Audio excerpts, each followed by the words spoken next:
My name is Daniel. I am 22 years old. I live in a small apartment in the city. Life is not easy for me. I work during the day and I go to school at night. Every morning, I wake up at 5:30 a.m.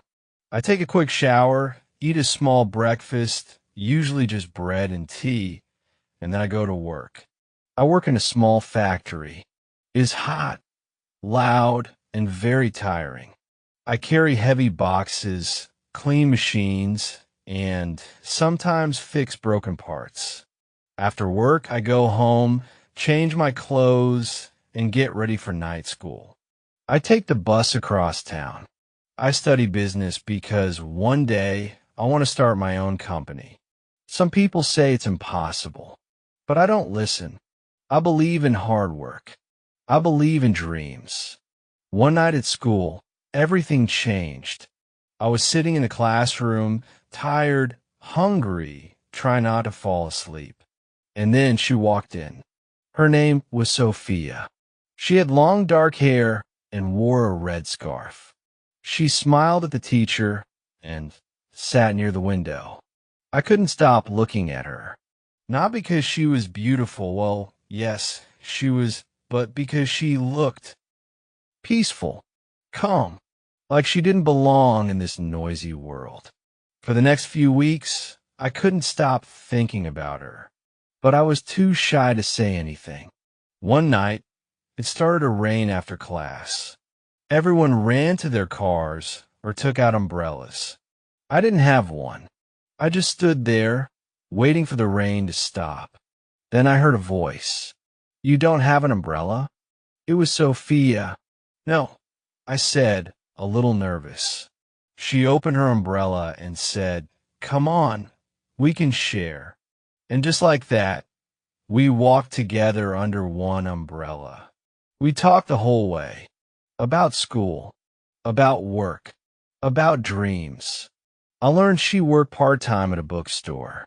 She also wanted to start her own business one day, a small cafe with books and music. That night, I couldn't sleep. I knew I was falling in love. But life isn't a love story. Not always. I wanted to ask her out, but I didn't have time or money. I was always tired. I thought, why would someone like her want someone like me? Weeks passed. We still talked after class, laughed, shared snacks, and helped each other study. One day, I saw her talking to another guy, a rich-looking guy with a car. He laughed loudly, and she smiled politely. My heart sank. I walked away without saying goodbye. A few days later, she came and sat next to me in class. "You've been quiet," she said. "I've been busy," I lied. She looked at me and said, "Do you think I don't notice how hard you work? You study, you help others, you never complain. That's real strength." I didn't know what to say. She smiled and added, "Next Friday, I'm free after class. Want to go get tea?" I couldn't believe it. "Yes," I said. "Yes, I'd really like that."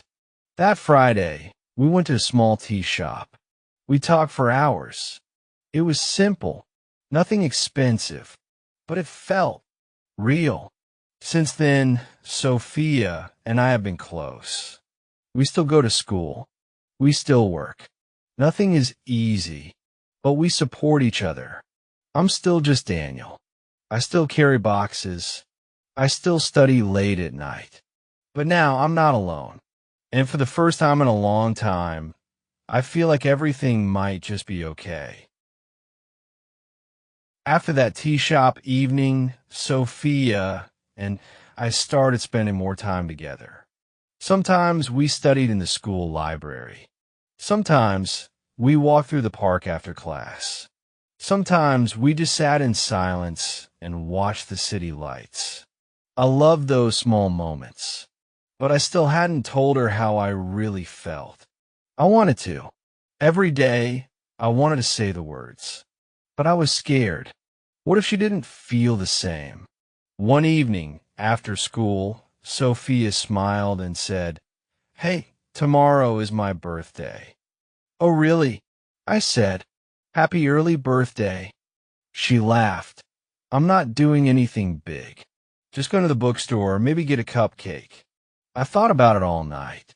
I didn't have much money, but I wanted to do something special. So I made something by hand, a small notebook.